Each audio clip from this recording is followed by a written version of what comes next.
Bienvenue sur ce petit-déj de la com et des chouquettes. Aujourd'hui, on va parler atelier collaboratif. On va essayer de voir comment on va pouvoir, grâce aux méthodologies d'atelier, générer un maximum d'idées, même si on ne va pas parler que de brainstorming et d'idéation et de créativité. Et aussi, grâce à l'intelligence collective, en fait, comment se servir de cette méthode, quels outils on va pouvoir mettre en place. Et puis aussi, on va essayer, si vous êtes amené à animer des ateliers, on va essayer de vous aider à devenir un animateur de choc, une animatrice de choc. Ouais. Grande ambition. Mais on va vous aider, il y a plein de choses à voir ce matin. Ça Ouais, cool. exactement. On va laisser arriver les participants un petit peu là sur les premières minutes de cette présentation. On a plein de trucs qu'on veut partager avec vous. Pas mal de retours d'expérience aussi, de choses qu'on a testées, qui ont marché, de gamelles qu'on a pu se prendre aussi. Vous aussi, vous avez peut-être des choses à nous dire, donc n'hésitez pas à commenter aussi et puis à engager la discussion pour qu'on puisse partager un peu notre vécu sur les ateliers. Que ce soit d'ailleurs en posture d'animateur ou en posture de participant. Parce qu'en fait, parfois on se dit non, j'ai pas d'expérience d'atelier. Mais déjà, si vous avez déjà participé à un atelier, ce que vous avez vécu en tant que participant, ce que vous avez apprécié, ce que vous avez trouvé moins bien, ce qui vous a posé des questions, tout ça, c'est une matière hyper intéressante à discuter. Ouais. Alors, on commence à parler, mais en fait, on ne s'est pas encore présenté. C'est vrai. Je vais peut-être présenter rapidement l'agence avant qu'on se présente. Pour ceux qui connaissent pas encore Concept Image, ou qui connaissaient Concept Image il y a genre 10 ans, on a un petit peu changé. On est une agence conseil, créa et digital. On est basé à Rennes. On a une équipe de 17 personnes. Tout le monde est basé ici, dans nos locaux. Et en fait, on va accompagner nos clients, et comme je disais, sur du conseil. Donc, ça va être tout ce qui est positionnement de marque, identité, stratégie digitale, stratégie éditoriale. Sur la partie créa, je parle de l'équipe de Richard surtout. On fait pas mal de choses aussi. On va travailler du naming, du logo, de la charte graphique, de l'illu, illustration, de la vidéo, motion design et tournage, de la photo. Bref, il ne s'ennuie pas. Ouais. Vous avez deviné que Richard est donc au studio. Ouais. Et puis, on travaille aussi sur le digital, donc tout ce qui va être site internet, e-commerce, intranet et puis des applications web. Donc, on fait pas mal de choses. Et en fait, on est de plus en plus amené à animer des ateliers pour nos clients. Alors, soit c'est carrément des clients qui nous sollicitent pour une prestation d'animation d'atelier. Par exemple, on en a eu au printemps, on a un client qui nous dit j'ai un séminaire avec 50 personnes, des gens de ma structure et des gens externes, et j'ai envie de les faire bosser ensemble, et j'ai envie qu'ils s'approprient notre nouvelle raison d'être, et puis qu'ils tracent la route ensemble. Dans ce cas-là, on va animer un atelier sur une journée avec ces participants. Donc ça peut être des accompagnements où le cœur de la mission, c'est un atelier. Et puis aussi, dans beaucoup de projets à nous, on va organiser des ateliers pour travailler le positionnement d'une marque, pour retravailler une identité, pour travailler un site web, pour organiser des contenus, pour travailler de l'éditorial. En fait, vous allez voir, ça peut être pertinent à plein de moments dans nos projets et c'est vraiment hyper intéressant. Et puis, on a aussi cette culture-là en interne. Donc, on anime pas mal d'ateliers pour faire avancer l'agence, pour travailler avec nos équipes, pour travailler entre les pôles. Donc, on a la chance d'avoir animé pas mal d'ateliers et on continue d'en apprendre tous les jours. Et donc, on va pouvoir se présenter. Donc, moi, c'est Elisabeth. Je suis directrice conseil associée. Et moi, c'est ce matin avec Richard. Ouais, et je suis directeur artistique à Concept Image. Et il y a Alexandre en régie que vous ne voyez pas, mais qui ce matin fait la régie. Et sans lui, le petit-déj ne serait pas là. Voilà, donc on va... Avant de démarrer, juste pour ceux qui nous rejoignent là et qui seraient peut-être sur Twitch pour la première fois avec nous ce matin, en fait, comme vous avez pu le remarquer, juste en cliquant sur le lien, en rejoignant notre chaîne, vous pouvez nous suivre. En revanche, si vous n'avez pas de compte, vous ne pouvez pas interagir sur le chat, ce qui est dommage. Donc, je vous encourage vivement à vous créer un compte. Ça prend 2 minutes. Et puis comme ça, vous pourrez aussi nous poser vos questions. Parce que c'est un peu frustrant de suivre un webinaire. Et puis si vous ne pouvez pas poser de questions, qu'il y a des trucs que vous ne comprenez pas ou des choses que vous avez envie de partager. Donc vraiment. Et pour nous, c'est frustrant de juste regarder cette caméra. Alors on voit le chat aussi, heureusement. Mais vraiment, rejoignez-nous, engagez la discussion. C'est vraiment l'idée. Et justement, on a quelques questions à vous poser avant de rentrer vraiment dans notre sujet. Donc, ceux qui sont sur le chat, vous pouvez commenter et répondre à ces questions sur le chat, bien sûr. Et puis, pour les autres, comme on a vraiment envie de vous avoir avec nous ce matin, vous allez pouvoir, on va vous envoyer un petit lien. Vous pouvez aussi participer via le lien qu'on va vous dropper dans le chat. Via cet écran, en fait, également. Donc, on voulait savoir si vous avez déjà participé à un atelier. Donc, est-ce que vous avez déjà été participant dans un atelier ? Donc, soit vous répondez dans le chat, soit vous pouvez scanner le QR code et puis nous répondre. Et en fait, comme ça, les résultats vont pouvoir s'afficher en direct. Et au passage, vous découvrez aussi cet outil Slido qui vous permet d'engager la discussion et d'engager vos participants, notamment si vous faites des réunions, des webinaires ou même des ateliers à distance. Ok, déjà, il y a du nom. Donc, première fois sur les ateliers. Il y a aussi du oui. Toi, Richard, ça fait longtemps que tu... Ça fait longtemps que j'en fais en tant que participant, moi. Ouais. Et ça fait pas longtemps que je commence à en animer. Ok. Et du coup, je suis encore en train d'apprendre plein de choses. Ok. Et notamment avec cette presse, du coup, trop bien. Super. Je suis trop content d'animer. Parce que c'était pas prévu que je sois là. Enfin, il y a un petit changement, mais du coup, trop content. Super. Ouais. Moi, c'est vrai que j'ai participé à des ateliers il y a quand même assez longtemps. Toi, ça fait longtemps que t'en fais. Et ça fait assez longtemps que j'en fais. Ouais. C'est vrai. Mm. Mais après, comme vous allez voir, il y a tellement de méthodes différentes, d'exercices possibles qu'en fait, on s'ennuie pas. C'est pas parce que ça fait longtemps que tu animes des ateliers que tu... Mais ouais, c'est ça. J'ai l'impression à chaque fois tu trouves des ateliers différents en plus quand on parle. C'est ça qui m'amuse. Ouais, après, il faut pas réinventer la roue. Vous allez voir, il y a des exercices qu'on connaît, qu'on maîtrise et qui marchent trop bien. Donc, quand ça marche, faut continuer de les utiliser. Mais après, il y a toujours des éléments dans le contexte, le nombre de participants, le lieu qui peuvent changer et qui peuvent vous dire, ce truc-là, il est bien, mais il est peut-être pas idéal et je vais essayer de chercher d'autres méthodes. Parfois même, on peut en inventer aussi. Et c'est ça qui est cool.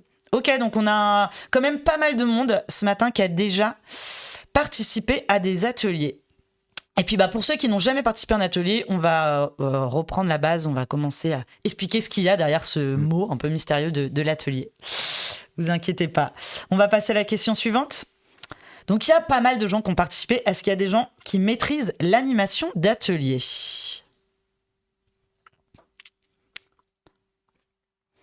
Donc, est-ce que tu dirais, Richard, que tu es en maîtrise ?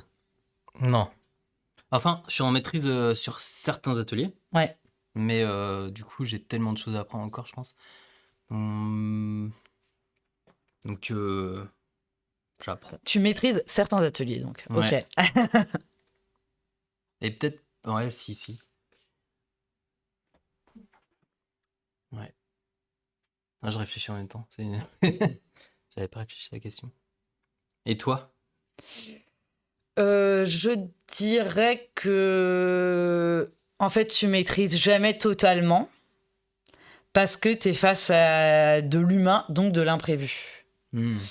Et donc, t'as beau te préparer à avoir fait un atelier des tonnes de fois, parfois, il y a un truc que t'as pas anticipé. Ouais. Et ça peut être un truc que t'as pas anticipé pendant l'atelier.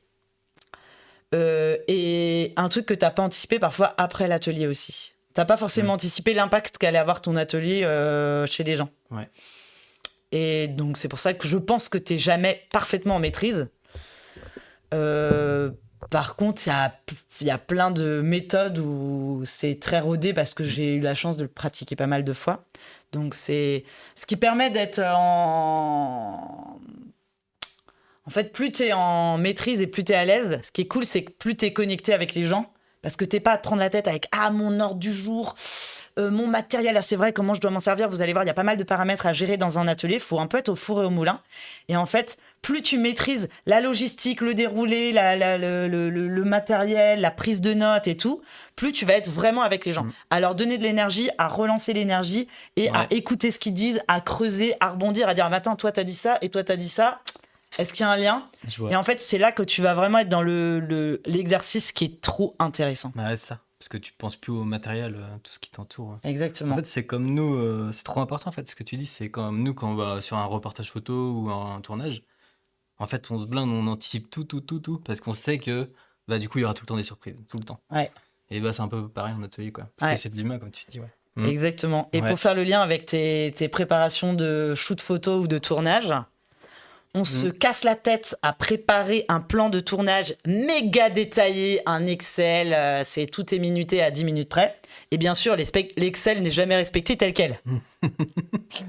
Très rarement. C'est vrai. Et ça veut pas dire qu'il faut pas le faire, surtout pas en fait. Parce que si tu l'as pas fait dans ce niveau de détail, t'as pas la liberté d'esprit et la capacité d'adaptation et d'impro sur le moment. Ouais.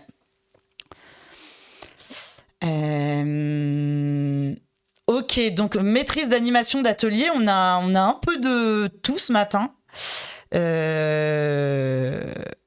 C'est bien, c'est varié. Ouais, c'est vrai.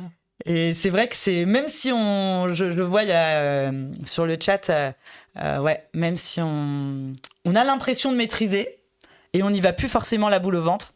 Parfois il y a des trucs on a des petites surprises. Voilà. Dernière question. Est-ce que vous avez déjà fait un gros bide dans un atelier ? Alors moi, ça m'est jamais arrivé, je crois pas, parce que j'en ai fait peu, du coup. Mais ça va arriver. Donc t'as pas encore fait un gros bide dans un atelier, ça arrivera, c'est sûr. C'est bien, voilà. Tu y es préparé. Oui. Et je crois pas, non. Non, ça me dit rien. Et toi ? Oui, moi oui. J'ai pas fait plein de gros bides, heureusement. C'est juste pour vous rassurer, parce que vous devez dire super que cette image vienne nous parler des ateliers, puis en fait ils sont nuls. Mais après, faut être aussi, on apprend, puis c'est en faisant qu'on apprend. Si vous lisez de la théorie, là, on va essayer de vous partager des conseils, etc. Ça va vous permettre de rentrer vraiment dans la thématique, ou de vous perfectionner, ou de changer de méthode si vous avez l'habitude. Mais après, honnêtement, il n'y a que en faisant que vous allez apprendre. Et donc, vous allez forcément avoir des pépins, quoi. Donc après, il y a des petits bides, genre des ateliers à distance. Je sais pas si vous avez animé des ateliers avec le Covid. On a eu des petits problèmes de visio, de sous-groupes dans des visios, de gens qui se connectent pas à l'heure. Enfin voilà, donc il y a parfois des problèmes très logistiques comme ça, mais ça vous plombe en tant qu'animateur. Donc c'est pas facile. Je dirais pas que c'est un gros bide, mais il faut savoir quand même s'adapter. Et après, moi, j'ai déjà fait un bid post-atelier. C'est-à-dire que, et on va en reparler tout à l'heure, mais on animait un atelier pour un client sur une nouvelle identité de marque, un nouveau logo. Et donc, on avait mobilisé différents collaborateurs en interne pour travailler dans cet atelier. On voulait des gens, un panel assez varié de salariés, des gens qui étaient là depuis très longtemps, des gens qui venaient d'arriver dans la boîte, des gens de différents métiers aussi. Et puis, il y avait les dirigeants qui étaient là, également la personne en charge du market et de la com. Et dans l'atelier, les gens étaient à fond, super dynamiques, ils donnent plein d'idées. On voit qu'ils aiment leur boîte, même les nouveaux, ils ont trop envie de construire quelque chose. Donc, une super énergie. Donc, on se dit, c'est top. On centralise plein d'idées.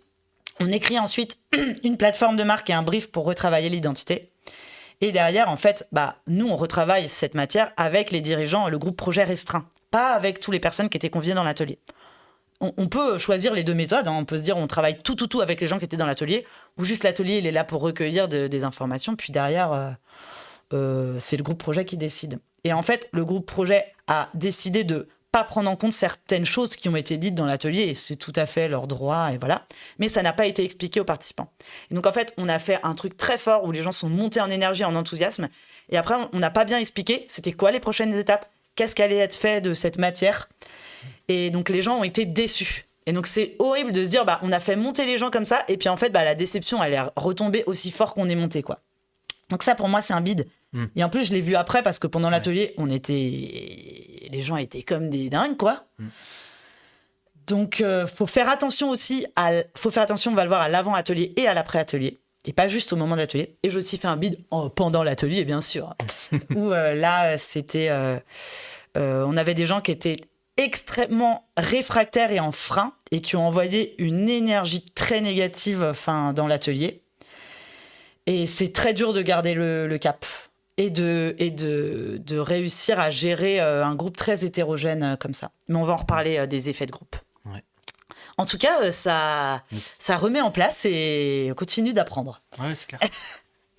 C'est peut-être un bide, mais ça met en évidence des choses aussi, quoi. Ouais. On apprend des choses.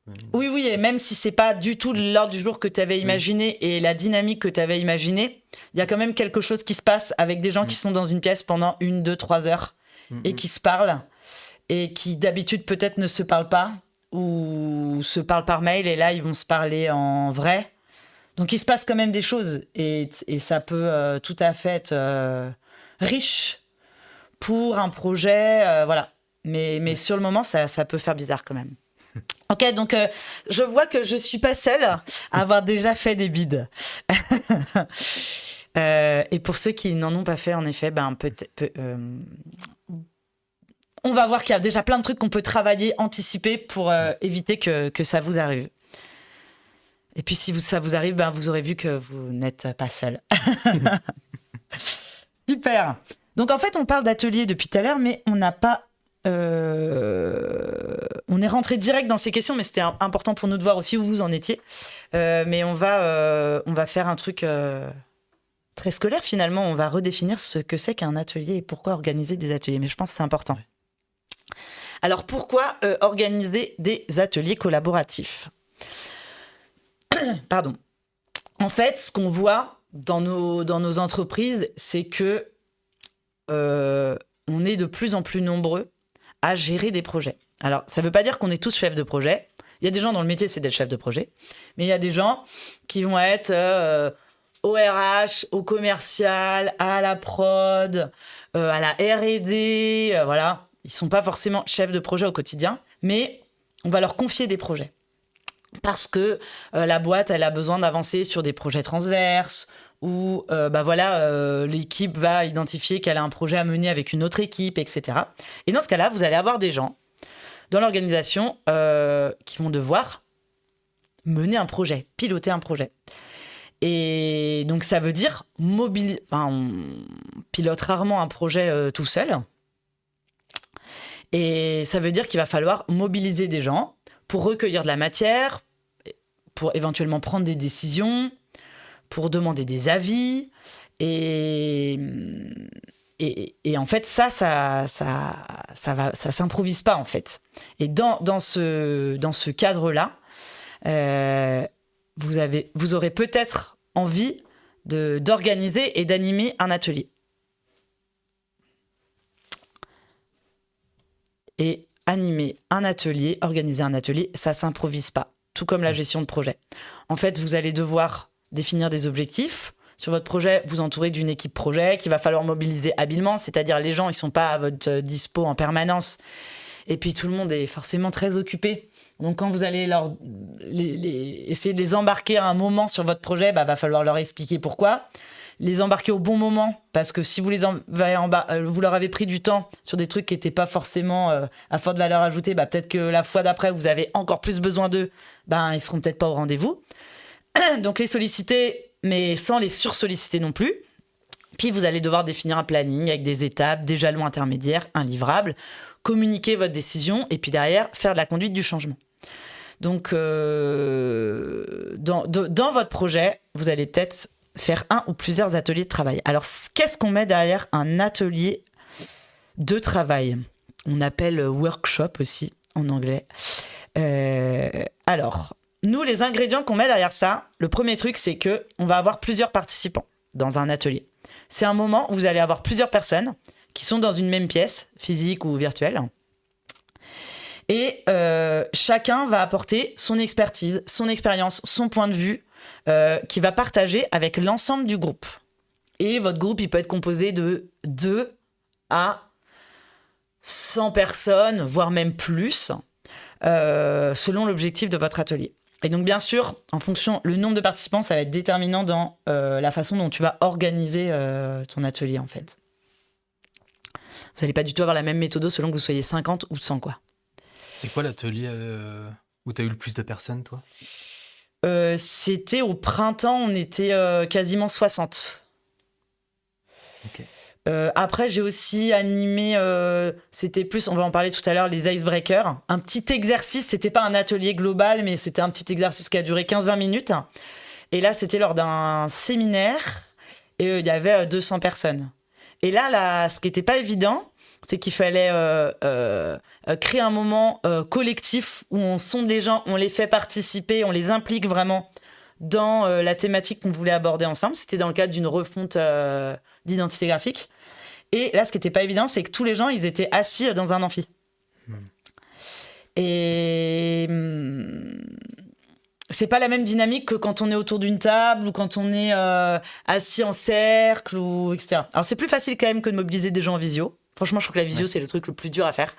Mais c'était super, ça s'est très bien passé d'ailleurs. Mais on pense les méthodes d'atelier de façon complètement différente pour embarquer des gens qui sont comme ça sur un séminaire. Et d'ailleurs, on en a... C'est pas nous qui allons l'animer, mais on a préparé un atelier comme ça pour un de nos clients et ça va se passer là ce mois-ci. Donc en fait, on leur a préparé leur ordre du jour, on leur a préparé toute la méthode, le matériel, les slides, et c'est eux qui vont se débrouiller pour l'animation. Trop bien. J'espère que ça va être chouette et qu'ils vont bien s'amuser. Mais j'en doute pas. Il faut un animateur ou une animatrice aussi. Il y a forcément un chef d'orchestre. Et selon la taille du groupe, vous allez voir, soit vous êtes seul, soit vous pouvez avoir 2 animateurs ou un animateur, un assistant. Où là, on avait un projet finalement qui ne s'est pas fait. Mais il y avait besoin d'animer un atelier avec 40 personnes. Et il y a un moment, c'était obligé qu'on fasse travailler les gens en sous-groupe. Donc en fait, il fallait 4 animateurs. Un animateur par sous-groupe et des sous-groupes de 10 personnes. Donc là, c'est sûr que ça fait une grosse équipe, quoi. Mais selon la thématique qu'on veut travailler, il y a des trucs qu'on ne peut pas travailler. Et puis le temps que vous avez. Si vous avez 1 heure avec 40 personnes, si vous ne les mettez pas en sous-groupe, vous allez pouvoir faire des choses. Mais on ne pourra pas travailler, on ne pourra pas répondre à tout type d'objectif, quoi. Et l'autre élément qui est important, c'est que le groupe, il est responsable des productions qui sont issues de l'atelier. C'est un format qui est engageant. Les participants dans un atelier, ils vont dire des choses qui vont être entendues par tous. Et quand vous avez besoin d'avancer sur une problématique, l'atelier, il va forcer les gens à s'exprimer. Et donc, ça va responsabiliser les gens, dans le sens positif du terme. Des gens, parfois, dans la boîte qui se disent on n'est pas entendu, on nous a pas demandé notre avis, nous, on a envie de contribuer là-dessus, go, parlons-en lors d'un atelier. Donc là-dessus, je trouve que c'est hyper intéressant. Ça me fait penser à une question. C'est les participants, est-ce qu'ils sont toujours volontaires à un atelier? Très bonne question. Je vous pose la question, vous qui êtes assez nombreux à avoir participé à des ateliers, est-ce que vous étiez volontaire ou est-ce qu'on vous y a convié ou est-ce qu'on vous a forcé à participer? Ça nous intéresse. Moi, je dirais que dans l'absolu, c'est toujours mieux si les gens sont volontaires, bien sûr. Après, parfois les gens ne sont pas volontaires ou sont un peu réfractaires, faute de connaissances, parce qu'en fait, ils ne savent pas ce que c'est un atelier. Ils savent pas pourquoi on a besoin d'eux. Puis parfois, un atelier, c'est long, quoi. Parfois, c'est 3 heures. Donc, vous demandez à un collègue qui est déjà overbooké, est-ce que tu as 3 heures dans ton agenda mardi prochain? La première réponse, c'est non. Et on comprend cette personne, ça, c'est pas de la mauvaise volonté, c'est pas contre vous. Et en fait, je trouve qu'il faut vraiment faire beaucoup de pédagogie en amont pour expliquer aux gens pourquoi on a besoin de toi, pourquoi ça prend 3 heures et à quoi ça va servir à l'entreprise, à l'équipe et même éventuellement à toi directement. Et là, on arrive à convaincre plein de gens qui de base sont pas à fond. Et parfois, on a vraiment besoin aussi de la personne. C'est-à-dire, on va travailler une stratégie éditoriale ou on a eu le cas, une stratégie réseaux sociaux pour une marque. Moi, je trouve que c'est important d'embarquer, de comprendre qui sont les clients de la marque. Donc, dans l'absolu, on pourrait faire un atelier avec des vrais clients de la marque. C'est des choses qu'on a déjà fait. Si on peut pas embarquer les gens, des clients, parce que c'est compliqué, voilà, pour différentes raisons, que la marque veut pas. Le plan B, c'est d'embarquer des gens qui sont en contact avec ses clients au quotidien, donc des commerciaux. Et donc dans ce cas-là, on a besoin de au moins une personne qui bosse au commercial. Donc parfois on a besoin d'un profil spécifique. Si on veut travailler la marque employeur, si on n'a personne des RH, c'est dommage quoi. Donc parfois on a quand même besoin des gens quoi. Et puis vous allez voir, parfois il y a des ateliers. L'objectif ça va être de purger une situation tendue. Deux équipes qui se parlent plus trop, il y a des frictions, il y a des non-dits. On se dit on va organiser un atelier pour crever l'abcès. Si les gens des équipes en question ne sont pas là, il n'y a pas d'atelier quoi. Donc c'est vrai que parfois on est obligé de pousser un peu.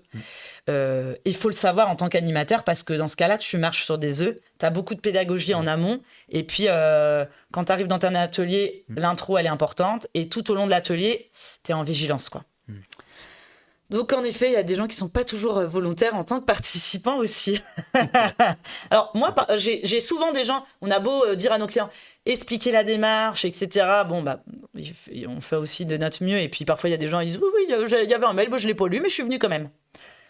Donc, il y a des gens, parfois, ils arrivent, ils ne savent même pas pourquoi ils sont là. Mais c'est pas forcément grave parce que si c'est des gens qui sont dans un état d'esprit, moi, je suis curieux, ça me va de sortir de mon quotidien, de voir autre chose. C'est pas, faut pas que ça vous déstabilise si vous entendez ça en intro. En fait, je l'entends souvent et c'est rarement négatif au final. Souvent, les gens, on les ressonde à la fin, vous allez voir, disent je savais pas du tout à quoi m'attendre, mais j'ai appris des trucs ou voilà, c'était sympa. Ouais. La plupart du temps, c'est sympa quand même. Alors pourquoi faire un atelier de travail ? En fait, il y a plein d'opportunités pour animer un atelier. Donc, et comme je vous disais, c'est pas que de la créativité. Le premier, c'est pour faire de la formation. Moi, je trouve ça trop bien pour former, de former en faisant pratiquer et d'utiliser des méthodes d'atelier pour que les gens que vous allez former, plutôt que d'écouter la messe où vous déroulez les slides, on n'a plus l'habitude d'être passif sur une chaise à écouter le cours magistral. De mettre dans vos formations des méthodes d'atelier, pas forcément faire toute votre formation en atelier, quoique c'est possible. Je trouve que ça change tout, quoi. Ça, on l'a travaillé à plusieurs reprises pour des clients pour qui on a fait de la formation sur différentes thématiques et toutes les formations, c'était des demi-journées et c'était sous forme d'atelier. Ça peut être pour prendre une décision collective aussi. Plutôt que de faire du vote à main levée ou un sondage via un formulaire ou j'en sais rien, une messagerie. Voilà, si vous avez des messageries instantanées comme Slack, par exemple, vous pouvez faire des sondages.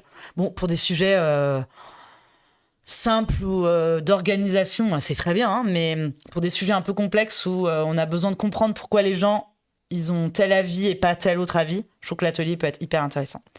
Ça peut être pour solutionner un problème, ça peut être bien sûr pour trouver des idées, aussi pour informer et rassurer dans la conduite du changement. L'atelier, c'est trop bien parce qu'en fait, on prend le temps de décortiquer une thématique et d'écouter aussi le sentiment des participants. Pour prioriser, super bien. Aussi pour formaliser des messages, carrément rédigés en atelier. Ça, je l'ai déjà pratiqué aussi. Et honnêtement, la première fois que j'ai fait, je me suis dit, est-ce que ça va vraiment marcher ? Franchement, de faire écrire les gens en atelier et de se mettre d'accord sur des messages. Et oui, ça marche. Et ça marche en un temps record. Et ça va carrément plus vite que d'une V1, V2, V12, V43 sur un doc Word, quoi. C'est du vécu. Pour créer de la complicité aussi, parfois on a des clients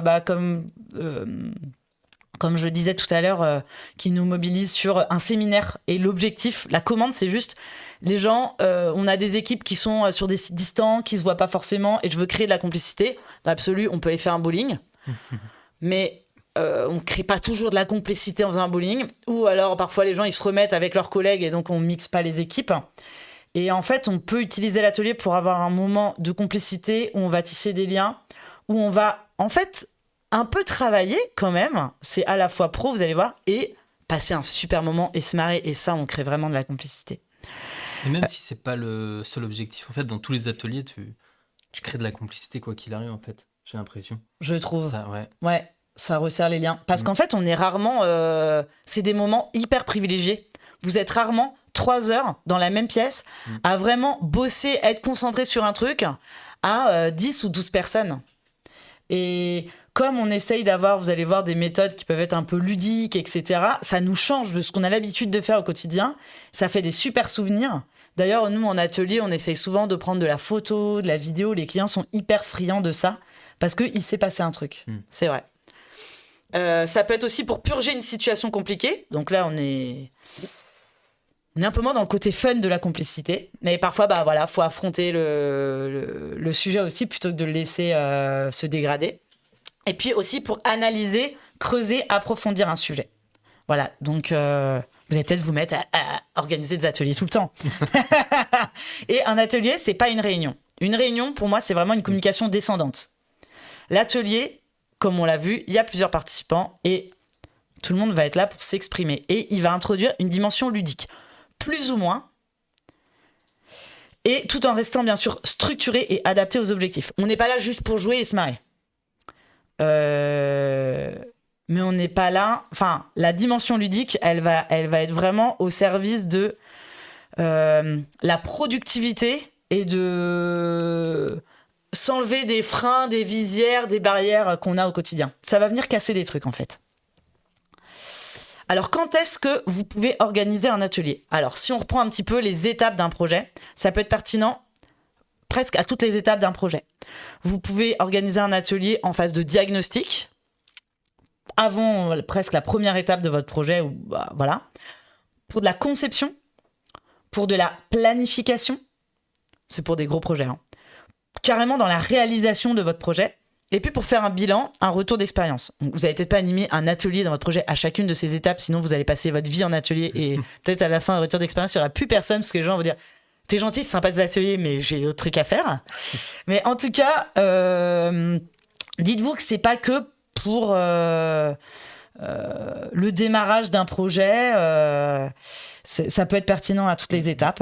Et donc, en fait, ce qu'on vous propose de regarder un petit peu plus en détail là, sur la suite du webinaire, c'est à quoi ça sert, pour quels objectifs, pourquoi faire. On va rentrer un petit peu dans le détail de ce qu'on vient d'évoquer juste maintenant. 2, c'est comment bien structurer son atelier. Ça, c'est hyper important. Ensuite, on va vous partager des exemples d'exercices concrets. Donc là, je serais preneuse de savoir si vous les avez déjà vécus et aussi si vous avez d'autres exercices à nous partager. Et puis, quelques conseils et techniques pour vraiment l'animation pure. C'est parti ? Donc ouais, un atelier collaboratif, mais pourquoi faire ? Ouais.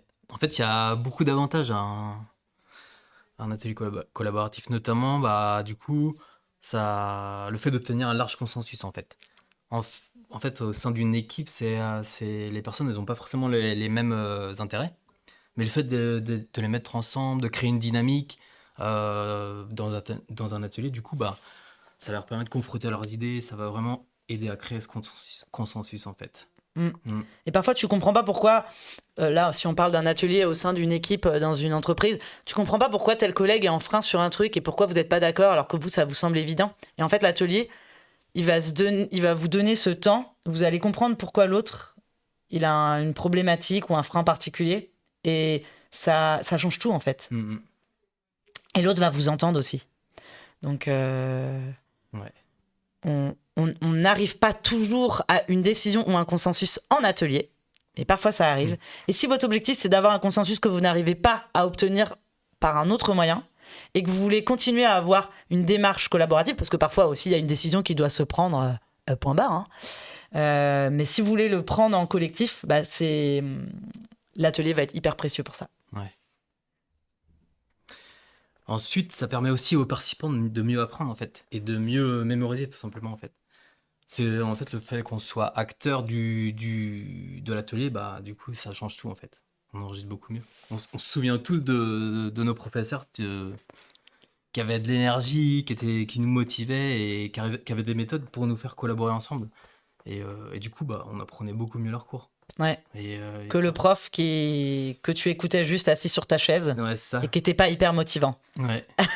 c'est vrai, ça change tout. Il y a aussi la motivation, du coup, on se sent beaucoup plus impliqué dans le projet quand on participe tous ensemble. Ça crée une motivation, une énergie tout simplement. Et ouais, c'est Trop intéressant. Et je reboucle le côté par rapport à le côté ludique. En fait, dans le côté, vous allez voir, l'atelier c'est hyper timé. Et donc, il y a aussi parfois une notion de défi. Il faut qu'on finisse dans les temps. Parfois même, on peut mettre un peu de compétition dans un atelier. Nous, on en a organisé où on a un peu gamifié. On aime bien le jeu, hein, vous allez voir. On a un peu gamifié l'atelier et on a mis en compétition des équipes. Et pourquoi ? Déjà pour créer un peu de l'émulation, comme ils étaient assez nombreux, et aussi parce que en fait, quand t'as un défi, t'as envie de gagner, quoi. On est comme des gosses. Et en fait, t'as envie de gagner. Et pour gagner, tu vas produire un maximum de matière, tu vas avoir les idées peut-être les plus barrées, tu vas avoir un maximum d'arguments. Et donc, c'est vraiment au service du boulot, quoi. Et les gens vont être ultra motivés, quoi. Moi, dans cet atelier, c'était avec un jeu de cartes et c'était un vrai défi entre les équipes pour produire un maximum d'idées. Et puis derrière, ils devaient s'affronter. Les gens, à la fin, mais genre criaient parce qu'ils avaient gagné. Et ils étaient en train de bosser. Donc c'est vraiment génial. Ouais. Et des fois, même sans mettre de la compétition, hein, tu tout sens à fait. qu'il y a de l'entrain de toute façon. Je trouve ça Juste parfois un chronomètre, ça motive. Hein. Ouais. On passe pas notre vie et nos journées au boulot toujours à courir derrière le chrono. Mais là, dans ces moments-là, c'est des petites bulles en fait et ça marche trop bien. Et enfin, la créativité. Quand on travaille avec les autres, c'est beaucoup plus riche en fait que quand on travaille tout seul. C'est déjà à deux, c'est puissant, mais alors quand on met du monde autour d'une table, alors là, c'est encore plus puissant quoi. Il y a une personne qui envoie une idée, l'autre il la saisit, rebondit avec, et du coup il envoie une autre idée, des trucs auxquels en fait on n'aurait même pas pensé. Et je trouve ça impressionnant. Ouais, carrément. Et vous n'avez pas besoin, parce que là on peut penser que c'est que pour Richard et son équipe, c'est les ateliers créatifs, c'est que pour les créas. Pas du tout. Non, parce que je déconstruis un peu ça, parce que moi j'entends parfois les clients qui disent ah non, mais nous on n'est pas des créatifs, hein. Ils ont l'impression qu'il y a que des agences qui peuvent organiser des ateliers de créativité, mais pas du tout en fait. Ah oui. Avec les bonnes méthodos, n'importe qui peut faire de la créativité. Ouais, clairement. Et c'est génial. En plus, quand on croit qu'on arrive dans l'atelier en se disant moi je suis absolument pas créatif et qu'on a émis des idées qui sont top, mais les gens ils ressortent de là, ils sont tellement contents. C'est génial. Ouais. Mais il y a aussi des limites. Tout n'est pas rose dans le monde des ateliers. C'est vrai. Ça a un certain coût, mine de rien, c'est important d'en parler parce que, par exemple, on mobilise 5 personnes sur une demi-journée, ils sont facturés 1 000 € la journée, ça vous coûte déjà 2 500 € de facturation, sans compter le coût de l'animateur, de l'animateur ou des animateurs, parce que tu disais tout à l'heure, il peut en avoir 2 dans certaines situations, plus le matériel, la salle. Si vous faites pas ça chez vous ou chez nous, parfois il y a de la location de salle, donc c'est aussi un budget. C'est ça. Mais après, je trouve les bénéfices ils sont tellement énormes que c'est vite amorti. Franchement. Si c'est bien préparé et que ça répond bien à un objectif, on gagne souvent du temps. Carrément pour la suite. Enfin, c'est clair. Après, une autre des limites, c'est les disponibilités. Tout simplement, c'est difficile de trouver une date pour tout le monde au même moment. Encore plus quand ils sont... tu disais tout à l'heure, c'était combien ? 50, 60 Ouais, après, un séminaire d'entreprise, il y a 100 ou 200 personnes, ça s'est calé dans les agendas. Mais parfois, c'est dur de caler un atelier où tout le monde est dispo, quoi. Et parfois, nous-mêmes, en avant-vente, avant même de savoir qu'on va travailler avec notre client, si on a proposé un atelier, on leur dit déjà, pensez déjà aux personnes à mobiliser dans cet atelier. Et c'est déjà de caler la date, nous on s'adaptera pour être dispo. On est pas mal à animer des ateliers à l'agence, et parce qu'on sait que c'est le truc le plus dur en fait. Et parfois vous avez des gens qui sont sur le terrain et des gens qui sont sur les bureaux, donc ils sont pas du tout les mêmes contraintes d'agenda. Parfois on a des ateliers, c'est à l'international, donc si c'est en physique, il faut se caler sur une date où ils vont être tous sur le même site, ou alors c'est en visio, j'ai déjà fait, avec des gens qui sont sur 3 fuseaux horaires. Bon, il n'y a pas 36 000 horaires, quoi. Faut qu'on se voit à 11h du matin pour que tout le monde soit là. Mais c'est vraiment pas évident, ouais. Donc, faut prévoir le plus tôt possible. Autre limite. Les effets de groupe. Et ça, tu vas mieux en parler que moi, du coup. Oui, c'est vrai que on a parfois des clients qui sont réfractaires à l'organisation d'un atelier parce qu'ils se mettent pas mal de freins et ils se disent je suis pas sûre que ce soit la meilleure méthodologie à mettre en place. Alors, d'ailleurs, c'est pas toujours la meilleure méthodologie à mettre en place. Parfois, il vaut mieux faire des interviews individuelles. C'est pas, on n'est pas non plus des ayatollahs des ateliers, hein. Mais parfois, on peut avoir un peu des freins et ils sont pas forcément. Enfin, on les entend, hein, mais ils doivent pas forcément nous freiner. Je m'explique. Parfois, on a des clients qui nous disent bah ouais, j'ai une mauvaise expérience passée sur un projet collectif. La dernière fois qu'on a fait un projet avec du collaboratif, ça a mis 2 ans, ça a essoufflé tout le monde. Au final, on n'en a rien sorti. Donc maintenant, les trucs collectifs, on est un peu rincé, épuisé, quoi. On n'y croit plus trop. Alors déjà, ce qui est important, c'est de comprendre pourquoi ça n'a pas forcément marché. Peut-être que les gens, en plus de cette époque-là, ça s'est renouvelé, il y a aussi eu des nouvelles têtes, donc ça peut relancer la dynamique. Puisqu'on a vécu il y a quelques temps, c'est plus notre réalité d'aujourd'hui. Et peut-être que ça peut valoir le coup quand même d'essayer de relancer un atelier. Puis en plus, un atelier, c'est quoi? C'est 2-3 heures, c'est pas non plus un projet sur un an, quoi. Donc, mais parfois, ça peut un peu nous freiner. L'autre frein qu'on peut entendre, c'est j'ai une personne, vous aimeriez bien avoir telle personne, on sait rien. La personne de l'accueil. C'est des gens hyper intéressants à avoir dans les ateliers parce que ils sont en contact avec les gens qui rentrent dans l'entreprise ou la structure ou la collectivité au quotidien. Par exemple, quand on travaille dans le public pour des collectivités, les personnes de l'accueil à la mairie, etc., c'est des gens mais hyper intéressants à avoir en atelier parce qu'ils entendent, ils voient toutes les personnes qui arrivent. Mais on peut dire, telle personne, oui, c'est vrai, vous aimeriez bien l'avoir dans l'atelier. Et on comprend pourquoi elle a une expertise, elle a des trucs intéressants à dire, mais elle a un problème en ce moment dans son quotidien, perso ou pro, et ça va être complètement un frein, ça va complètement plomber l'atelier. Ça peut, mais en même temps, déjà posons-lui la question à cette personne, parce que peut-être aussi c'est dur en ce moment, j'en sais rien, sur un projet, c'est très compliqué. Et on peut se dire, non, elle va pas avoir l'énergie pour ça. Et peut-être qu'au contraire, cette personne serait trop contente de sortir un peu de son quotidien et de venir réfléchir à autre chose. Donc, dans ce cas-là, juste posons la question aux intéressés. Ça peut être un problème avec un autre participant. Ça, je l'ai déjà vécu aussi. Genre, 24 heures avant un atelier qui était tout calé, tout organisé. Ma cliente m'appelle en me disant, j'ai 2 personnes dans l'atelier qui se sont fritées. J'ai peur que ça se passe mal. Qu'est-ce qu'on fait? Est-ce qu'on décale l'atelier? Est-ce qu'on annule? Est-ce que finalement, on ne les fait pas participer? Bon, déjà, analysons encore une fois l'ampleur de l'accrochage. Si c'est pas bien méchant, voilà, ça arrive. Et on peut le dire aux personnes, c'est pareil en amont, en disant, on sait qu'il y a un truc pas évident, mais on a quand même besoin de vous deux dans l'atelier. Est-ce que c'est OK? Et dans ce cas-là, nous, on avait fait le choix au moment où on les a fait travailler en sous-groupe, de ne pas mettre ces 2 personnes dans le même sous-groupe, mais il y a quand même des moments en collectif où ces 2 personnes étaient là. Et en fait, c'est bien aussi qu'elles continuent à bosser ensemble, qu'elles puissent s'entendre et s'exprimer aussi au-delà de ce petit accrochage. Mais c'est vrai que c'est bien de leur communiquer en amont pour être vigilant et bienveillant, et puis d'y faire gaffe pendant tout l'atelier. Donc vous, en tant qu'animateur, vous faites gaffe aussi. Mais ça s'était très bien passé pour ce cas-là.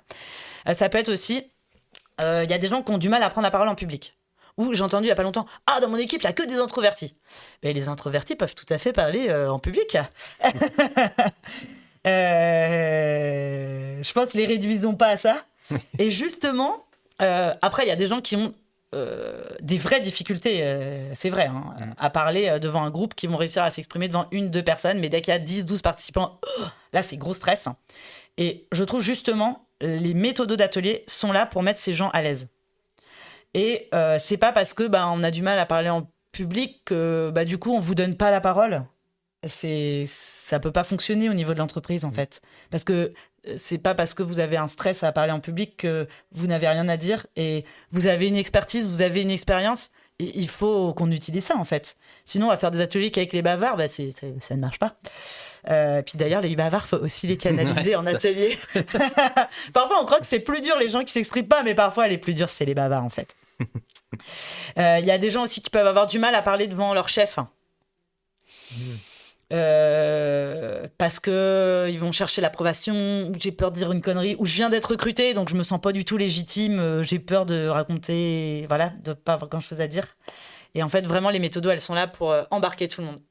Ah bah ça, je l'ai pas encore vécu, moi, parce que justement, ça me faisait penser à un atelier avec le CAGR il y a quelques temps, où justement, Bah, il y a des différents niveaux. Il y avait le directeur, par exemple, qui était là, Ouais. et il y avait des employés. Enfin, Ouais, des gens terrain et tout, qui ouais, voient pas c'est du ça. tout le directeur au quotidien. Et Ouais. j'avais l'impression que justement, bah, le fait qu'il soit en atelier, bah, ça remettait tout le monde au même niveau, Ouais, en ça quelque sorte. casse complètement la Ouais, hiérarchie. Ouais. j'avais l'impression. Enfin, ouais, du coup, dans ce cas-là. Bah, la méthodo, elle est faite pour ça. Ouais, Après, parfois, la hiérarchie revient. Hein. ouais. Euh, t'as des gens qui arrivent tout de suite à se mettre dans cette posture de tout le monde est au même niveau dans un atelier. Même si après, peut-être le dirigeant, il se remet à son niveau de dirigeant dès qu'il sort de l'atelier, et de toute façon, c'est lui ou elle qui va décider derrière. Mm. Et ça. Mais dans l'atelier, ils arrivent bien à se mettre dans ce rôle. T'en as d'autres, ils n'y arrivent pas. Mais c'est à nous, animateurs, de redistribuer la parole. Comme là, je vois sur le chat, ouais, il y a parfois dans des effets de groupe des gens qui prennent trop la parole. Alors, soit par niveau hiérarchique, soit réfractaire, et c'est à nous d'essayer de gérer ça. Pas facile.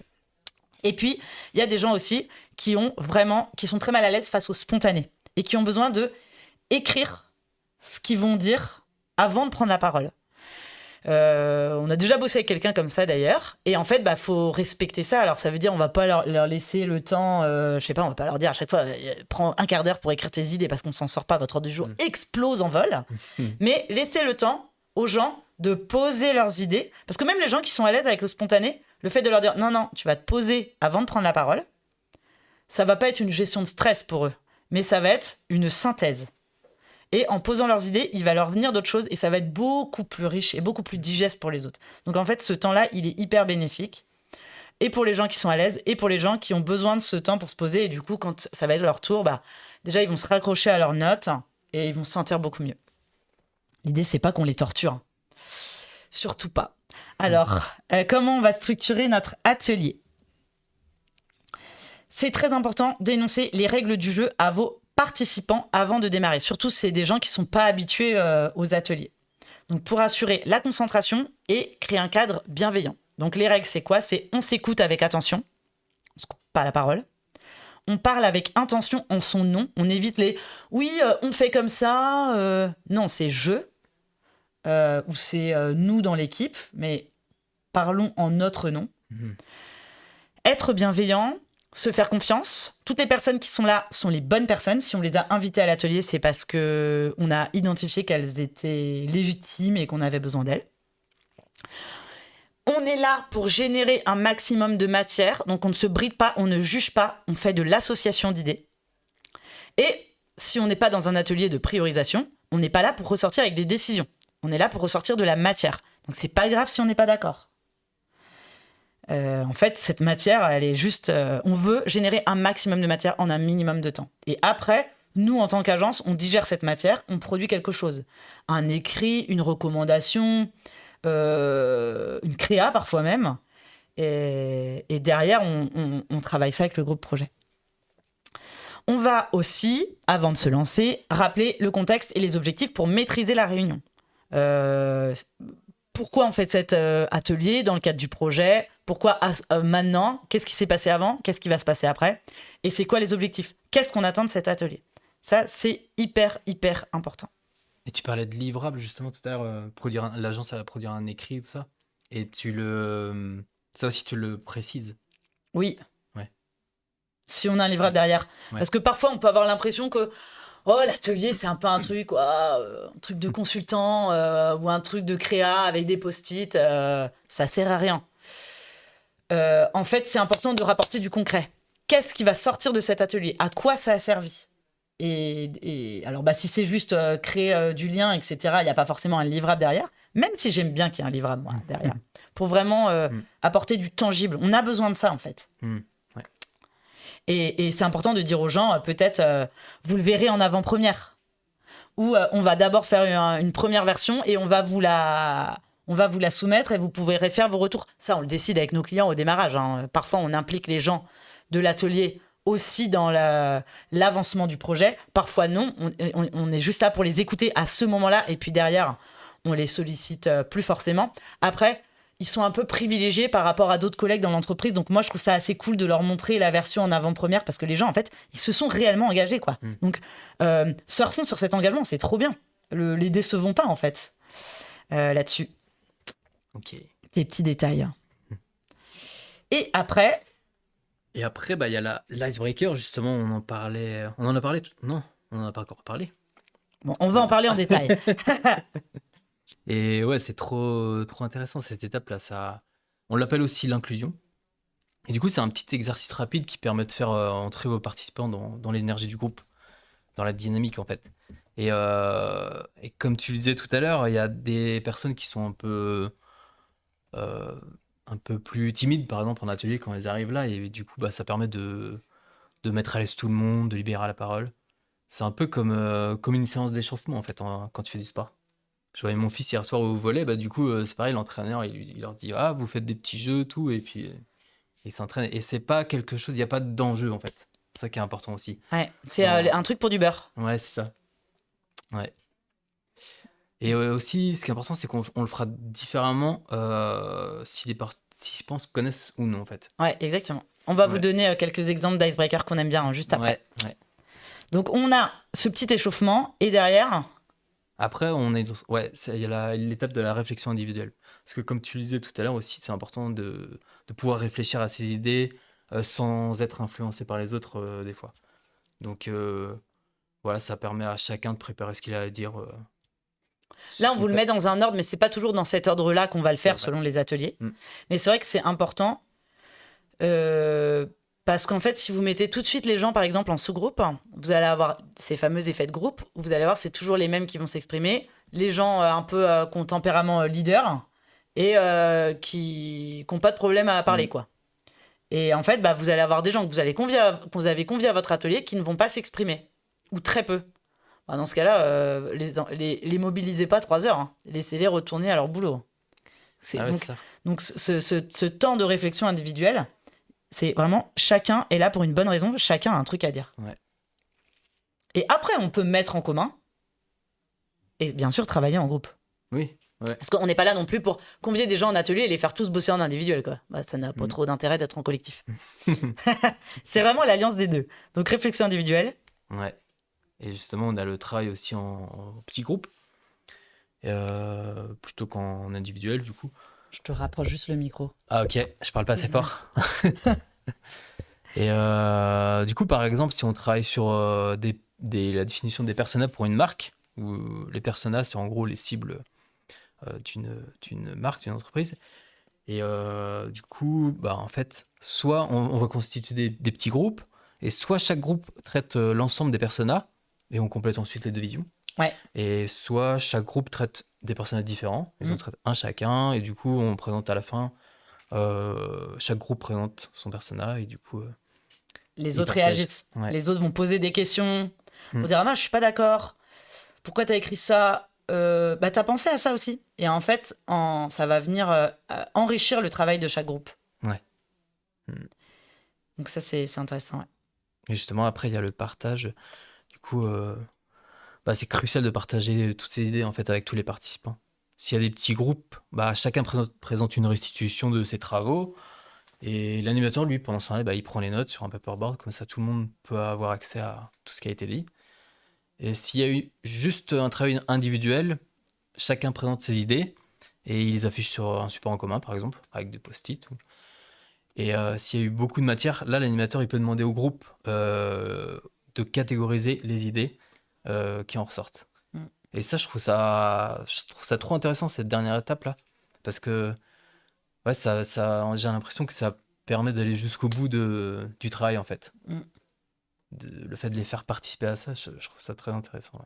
Et ça force, quand tu demandes à un sous-groupe de synthétiser sa pensée, de catégoriser et de aussi donner la synthèse de leur réflexion à tout le monde, ça les force, eux, à synthétiser. Plutôt une espèce de réflexion un peu fouillie, parce que parfois, quand on est un peu dans de l'idéation, bah, ça part dans tous les sens, mais il y a un moment, il faut reclarifier un peu. Et le fait de devoir le restituer aux autres, ça les force à avoir une pensée qui est plus construite, plus claire. Donc déjà, beaucoup plus simple pour les autres pour réagir. Et pour vous, animateurs, c'est trop bien parce qu'ils ont un peu digéré la matière pour vous. Ouais. Oui, c'est vrai. C'est vrai. Donc faites-les bosser, hein, ils sont là pour ça. Hein. Facilitez-vous la vie. Hein. Et du coup, une fois qu'on a récolté toute la matière, l'animateur, lui, va faire une synthèse orale de tout ce qui a été produit lors de l'atelier. Et du coup, ça permet en fait au groupe de s'accorder sur une vision commune et ouais, de constater le travail accompli en fait. Et c'est aussi à ce moment-là que l'animateur, lui, il va indiquer les prochaines étapes, justement. Ouais. Donc en fait, les prochaines étapes, tu les dis au début, Mm. quand tu présentes le contexte et les objectifs, et tu le redis à la fin, avant que les gens partent. Hyper important. Parce que, effectivement, c'est une question que je me pose. Est-ce que ça a pu évoluer entre-temps? Ça peut évoluer, franchement. Ouais. Ouais. Peut-être qu'il y a des choses que tu n'avais pas prévues et du coup, tu réadaptes ton... Ça peut évoluer. Après, moi, si je suis animatrice, je veux pas acter quelque chose devant des participants si j'ai pas l'accord de mon client en amont. Hmm. Donc je vais pas péter la méthode en live et dire ah finalement on fera comme ça. Alors soit je le sens un peu dans l'atelier et peut-être il y a un moment en aparté, il y a des travaux en sous-groupe, je vais voir mon client discrètement et je lui dis peut-être qu'on pourrait adapter un peu la méthode, qu'est-ce que t'en penses, on pourrait faire ci et ça. Ouais, ok, super, ok, on le dit à la fin, très bien. Mais je me permettrai jamais de le dire en live. Ou alors, dans ce cas-là, je tends une perche à mon client en disant bon, c'est vrai que ça pose un peu la question de la méthode, faudra peut-être qu'on réfléchisse, est-ce qu'on l'adapte ou pas.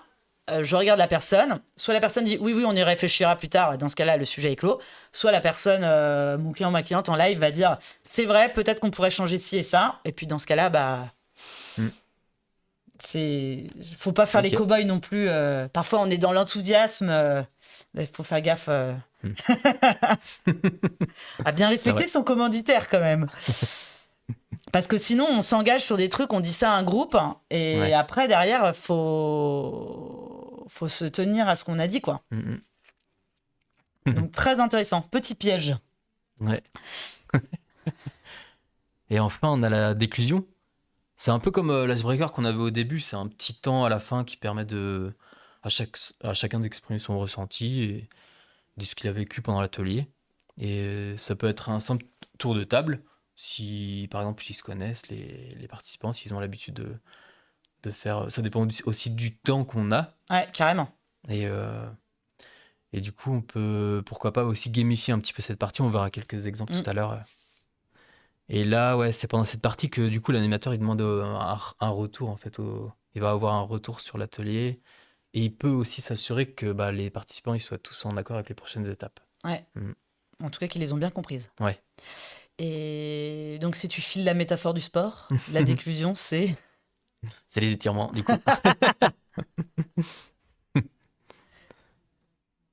Et on va voir quelques exemples. Ouais, alors quelques exemples de méthodes d'animation. Alors, sur l'inclusion, donc inclusion, mot français, pas trop utilisé, mais pour parler d'icebreaker. Alors, il n'y a pas que la météo dans la vie. Alors, je ne sais pas si vous utilisez la météo parfois. J'en parle quand même parce que quand on fait pas du tout d'atelier d'icebreaker, je trouve que c'est le truc le plus basique à faire. C'est ultra simple. C'est vous allez demander aux gens quelle est ta météo.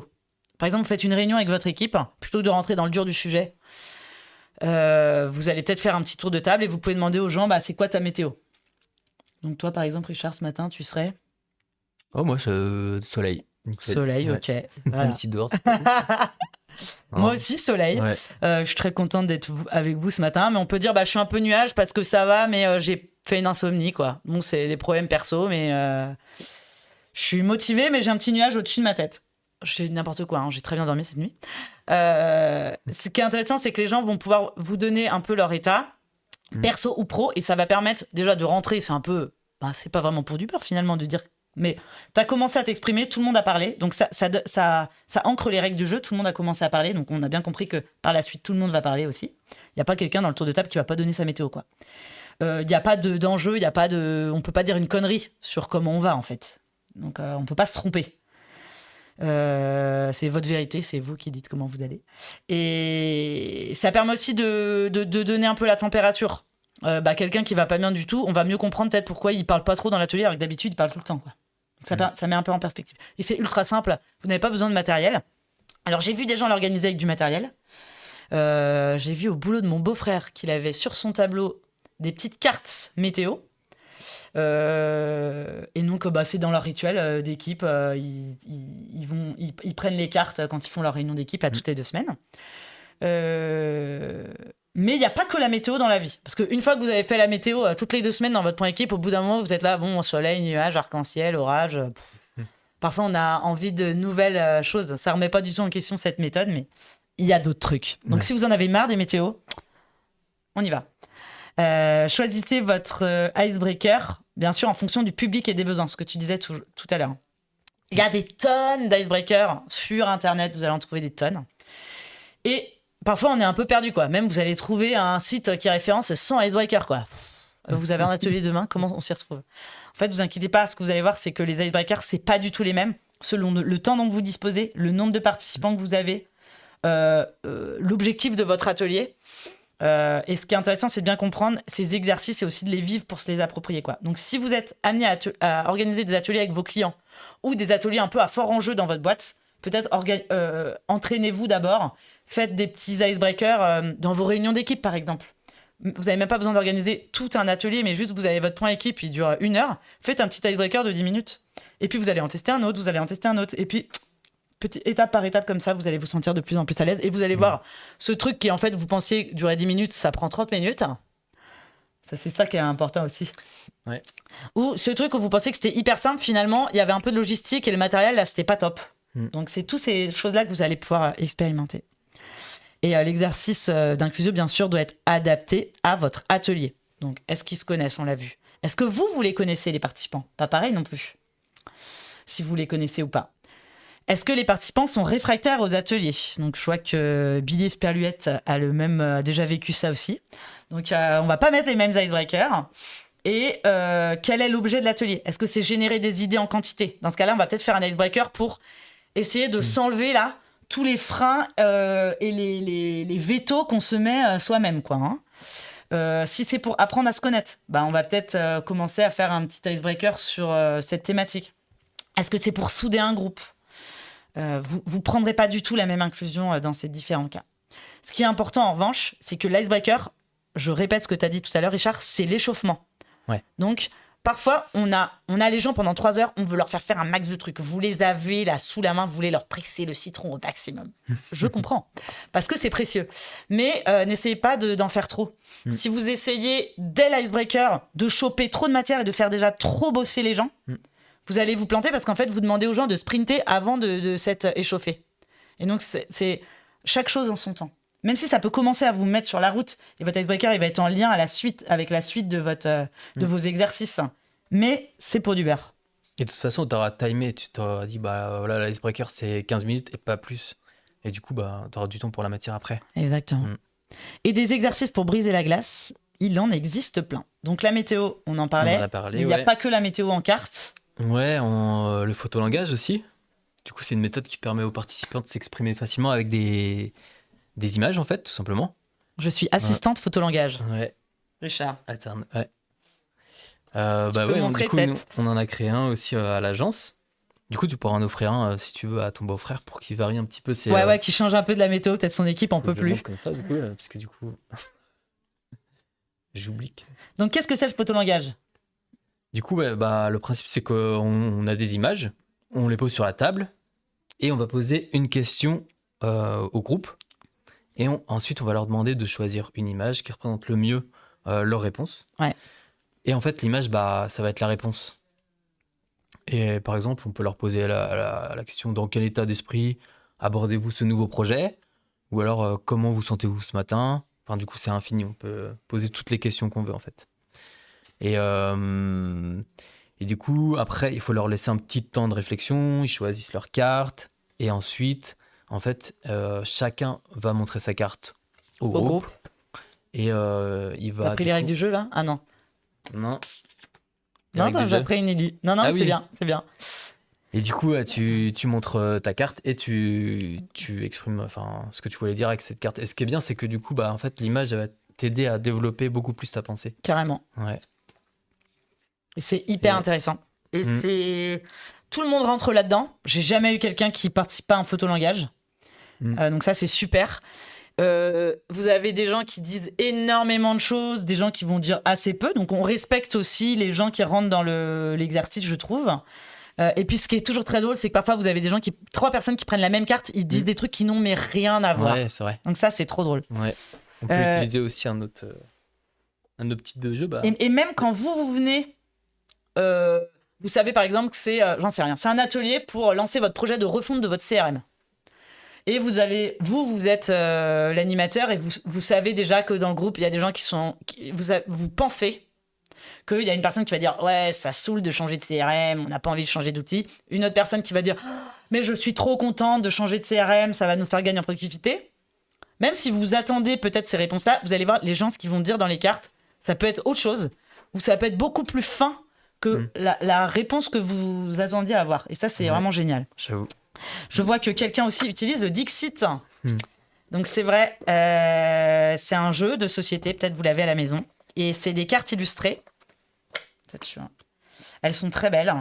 Et en fait, ça marche super bien pour le photolangage. Vous pouvez aussi imprimer vos photos de vacances si vous voulez. Mettez peut-être pas vos enfants, mais faut qu'elles soient quand même assez variées. Faut qu'il y ait quand même suffisamment de détails aussi pour que les gens puissent s'accrocher à des choses dans les illustrations, dans les visuels. Mais c'est vrai que nous, on a eu envie de faire le nôtre. Mais on utilise quand même le Dixit. Et ouais, du coup, le plus important, c'est la question, en fait. Exactement. La question que tu vas poser au début. Toute la valeur de l'exercice va être dans la question que vous allez poser. Ouais.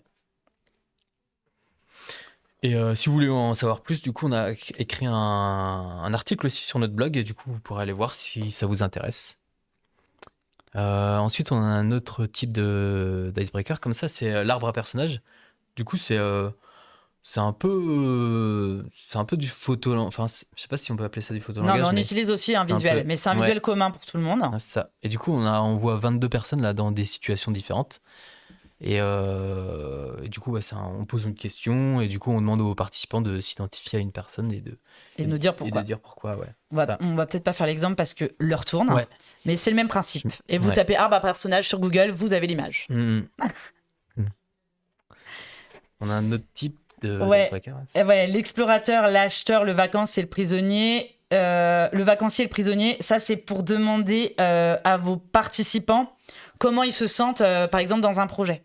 Donc, est-ce qu'ils se sentent plutôt explorateurs, acheteurs, vacanciers ou prisonniers? Donc, l'explorateur, c'est mais moi, je suis à fond, j'ai trop envie de décortiquer cette problématique, j'ai énormément d'attentes là-dessus, j'ai envie vraiment de rentrer dedans. L'acheteur, ça va être moi, ça m'intéresse parce que j'ai besoin de ce truc et je pense que le projet va résoudre ce truc spécifique qui m'intéresse. Donc, il est là pour acheter une fonctionnalité ou un gain, j'en sais rien. Le vacancier qui est là plutôt qui est un peu dans l'expectative. Je suis là pour je sais pas trop, mais il y a peut-être des opportunités qui se laissent un peu porter, quoi, qui vont s'ouvrir pour moi. Et puis le prisonnier, c'est vraiment la personne qui dit je ne comprends pas pourquoi je suis là, je suis réfractaire. Et en fait, si vous sentez que vous avez un public un peu hétérogène avant de vous lancer dans le projet et que ces gens, vous avez besoin de les embarquer, autant l'affronter, quoi. Alors parfois ça peut être dur de se dire oh là là, mais je rentre dans l'arène, ça va être un pugilat, je vais avoir des prisonniers qui vont me péter l'ambiance, mais en fait autant quand même leur donner la parole et les écouter, et peut-être qu'ils écoutent et que vous entendiez aussi qu'il n'y a pas que des prisonniers dans votre projet. Et voilà, ça permet d'affronter un peu le sujet. Crash Tavalda aussi, ça c'est alors pour les gens qui n'ont pas acheté des bonbons en pharmacie à la menthe dans les années 90, donc c'est ça une Valda. Et Crash Tavalda, c'est un peu vide ton sac. Donc j'aime bien le nom de l'exercice un peu vintage. Là, ça permet littéralement de vider son sac. Et en fait, ce qui est important, c'est qu'on ne va pas le faire comme ça à l'oral. Les gens vont se délester de leurs problématiques, du truc qui les gratte, du truc qui ne va pas, sur des post-it qui vont venir afficher au tableau. Donc, il y a un truc un peu... c'est presque un peu psy, quoi. Je l'ai écrit sur un papier, je l'ai posé, je l'ai sorti de moi. Je l'affiche. Comme ça, j'ai été entendue. Ça a été vu, c'est lu. Et par contre, ce n'est pas moi qui vais parler de ce qui me gêne, ce qui m'agace, ce qui me tracasse. C'est moi, je vais par exemple lire les post-it de Richard. Et donc, toi, ça va te permettre de te sentir entendu parce qu'il y a quelqu'un d'autre qui parle de ta problématique. Et pour autant, on reste pas toujours dans ces mêmes rancœurs, puisqu'en fait, à l'oral, on va pas porter son propre problème et on est obligé d'être empathique avec celui des autres puisqu'on l'a dit à l'oral. Donc, je le trouve assez intéressant. Et parfois, on a aussi besoin d'une inclusion juste pour comprendre dans quel état d'esprit les participants entrent dans l'atelier. Donc, c'est juste des questions que vous allez poser. Si c'est un groupe qui a l'habitude, nous, dans nos points équipes, par exemple, on n'a pas toujours des méthodes d'atelier un peu barrées ou ludiques. Ça va être... Mais on prend ce temps, ce petit rituel de comment ça va, comment vous abordez le projet, c'est quoi vos attentes. Après, ah oui, je vois, il y a aussi le bateau sur... Est-ce que c'est le speedboat qui est assez intéressant aussi comme exercice d'atelier, ou c'est un autre exercice du bateau. Dans ce cas-là, je veux bien un peu plus de détails. Pour l'exploration, ça c'est vraiment pour creuser un sujet. Alors il y en a un qu'on aime bien, c'est quand on travaille l'identité d'une marque, que ce soit identité visuelle, identité éditoriale ou déjà la plateforme de marque, le positionnement d'une boîte. On travaille un exercice qu'on a appelé les ambassadeurs. Ah, les personnages sur le bateau. Ok. C'est l'ambassadeur. Donc, on va demander, en fait, on va poser des cartes qui sont des cartes personnalité sur n'importe quoi, le sol, une table basse, un canapé, bref, on prend ce qu'on a. On s'adapte aussi au lieu. Et on va demander aux participants s'il y avait une personne qui était ambassadeur ou ambassadrice de votre boîte, ça serait qui ? Et je vous dis pas qui est-ce que vous allez afficher sur des abribus avec le nom de votre marque. C'est pas l'égérie, quoi. Hein. Sinon, tout le monde prend Georges Clooney. Non, mais qui est-ce qui incarnerait vraiment votre boîte ? Et c'est très intéressant parce que les gens vont prendre une ou deux personnalités. Et c'est comme le photolangage, vont nous parler de leur entreprise, de leur ADN, soit de leur histoire, des cibles de l'entreprise, de ce qu'elle représente, de là où elle veut aller, de ce qu'elle voudrait incarner. Et c'est extrêmement riche. Et si vous demandez aux gens, est-ce que vous pouvez m'écrire les valeurs de votre entreprise sur des post-it ? Mais bonjour l'angoisse de la page blanche. C'est hyper dur comme exercice. Alors que c'est un travail qui va nous permettre de travailler derrière les valeurs de la boîte. Mais on ne demande pas aux gens de but en blanc, écrivez-moi vos valeurs. Parce que soit vous allez avoir des gens qui disent, j'en sais rien, moi je ne travaille pas à la com, voilà. J'ai pas d'idée, j'ai peur d'écrire des conneries. Ou alors les gens vous mettent des trucs ultra bateaux, quoi. On est innovant et humain. Bon, y a peut-être des trucs un peu plus précis à creuser. Et en fait, en prenant des personnalités, on apprend des trucs, mais beaucoup plus riches, quoi. Ouais. Donc, si vous avez quelqu'un qui dit, moi, je prends Serena Williams, c'est peut-être parce que l'entreprise a un lien avec le tennis, mais peut-être pas du tout forcément. C'est peut-être pour expliquer une notion de discipline et d'endurance et voilà, j'en sais rien, moi, de résilience dans la durée, parce que ça va exprimer sa carrière. C'est peut-être pour ce qu'elle a vécu, j'en sais rien, moi, dans son enfance. C'est peut-être pour ce qu'elle incarne ou ce qu'elle a incarné, l'époque à laquelle elle a été la plus connue. En fait, ça peut être pour des raisons complètement différentes et on apprend des trucs, mais ultra, ultra intéressants. Mmh. Ça peut être, j'ai entendu moi déjà, on a pris Angela Merkel parce qu'on a un peu une image allemande dans notre boîte, même si on est une image française. Hyper intéressant, quoi.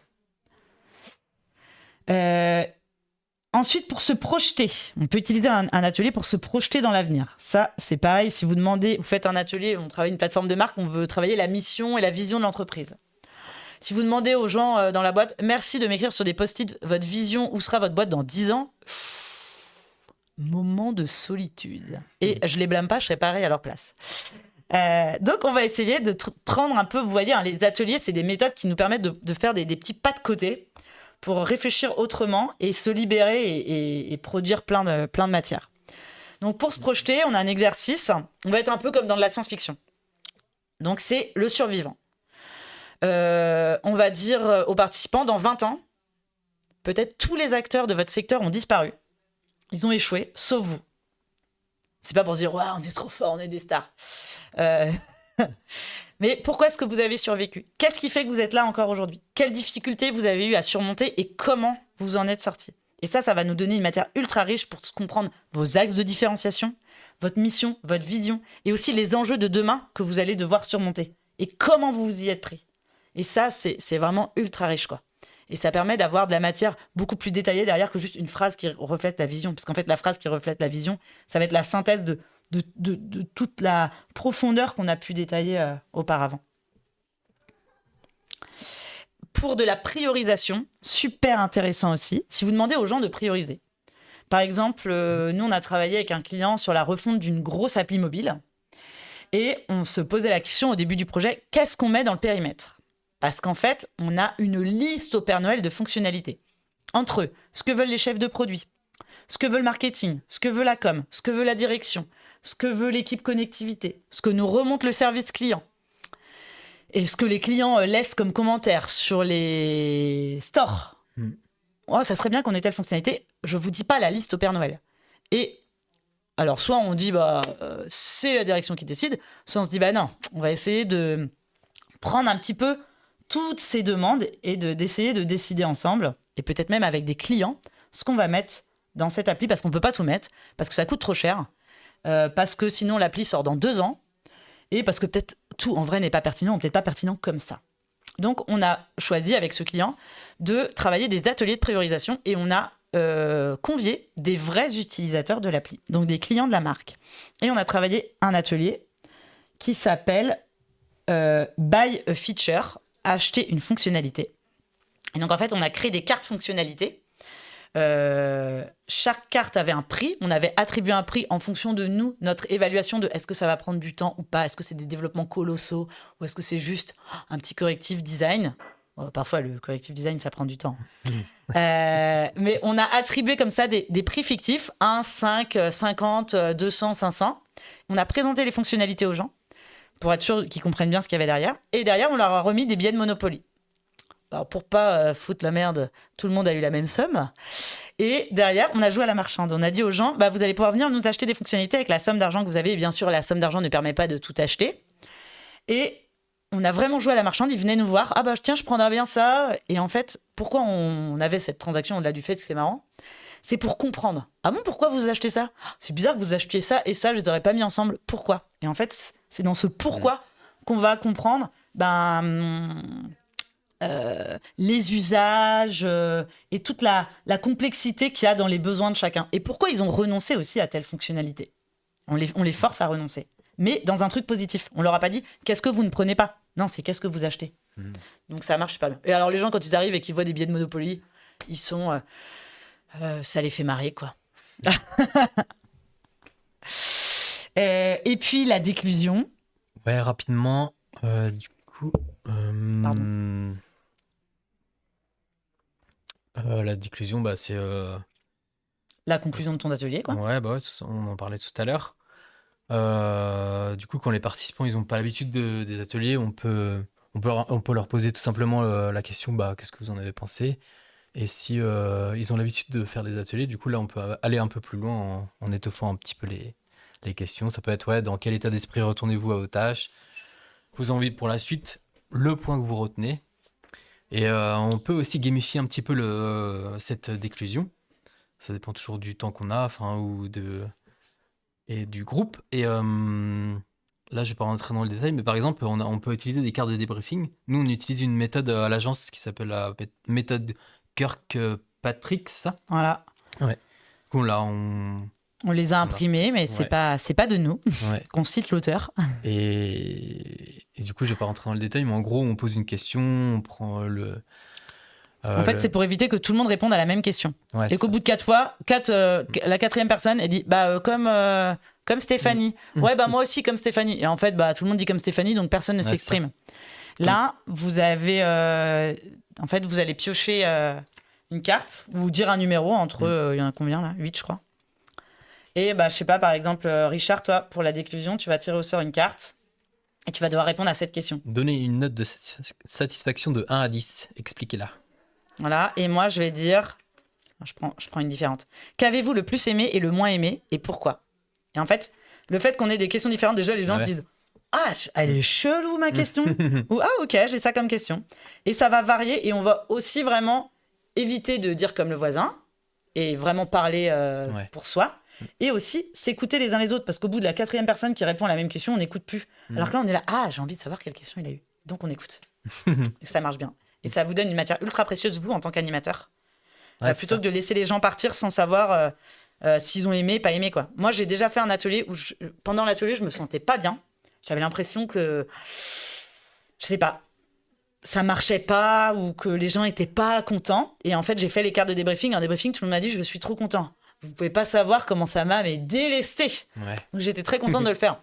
Au contraire, ça peut arriver dans l'autre sens. Et si les gens sont pas contents, et alors, vaut mieux que vous restiez pas dans votre bulle en pensant que tout s'est bien passé, quoi. Bah, le problème, vous le connaîtrez, vous pourrez l'affronter. Trop intéressant. Et on a le même exercice du coup avec des dés. Bah, du coup, la déclusion. C'est un peu, c'est un peu la même chose que tout à l'heure, hein, finalement, mais sauf que du coup, bah, on prend des dés et puis chaque numéro correspond à une question différente en fait. Du coup, là, il peut y avoir des questions qui reviennent. Ouais, exactement. Il peut être plusieurs à faire le chiffre 6. Ouais. Mais il y a le petit côté surprise. J'avance vite parce que l'heure tourne. Un réfractaire qui dit c'est pas mal. Bah, un réfractaire qui dit c'est pas mal, c'est trop bien, quel euphémisme. Faut savoir se contenter de ce qu'on nous donne. Quelques conseils et techniques d'animation. Donc un atelier, ça se prépare.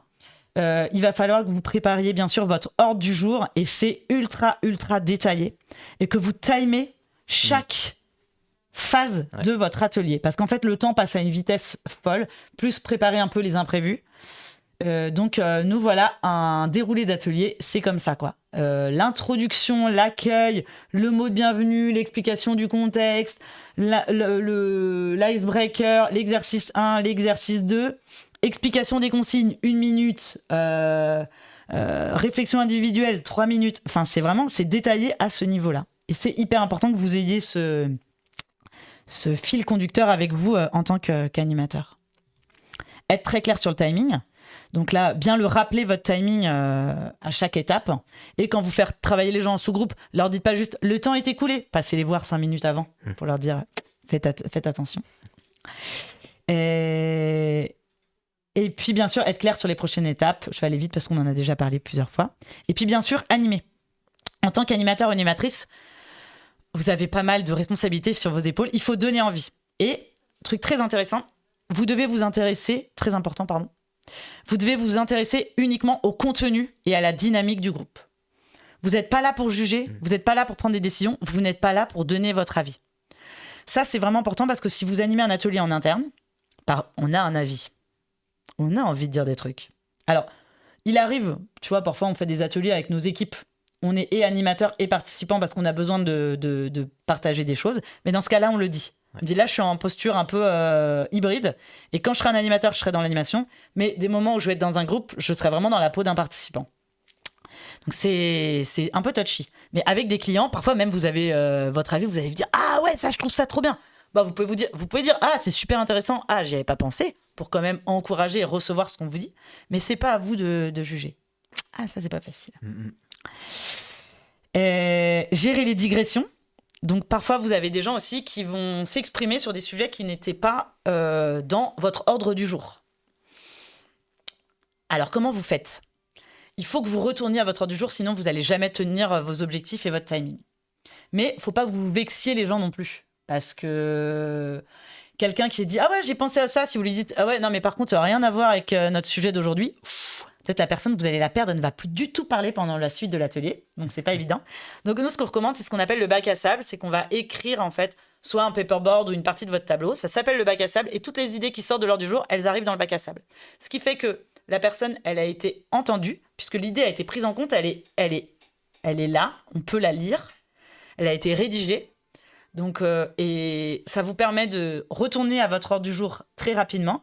Et en plus sans vexer la personne, de garder cette matière qui peut vous être hyper précieuse. Il ne s'agit pas juste de dire non, c'est pas l'heure du jour.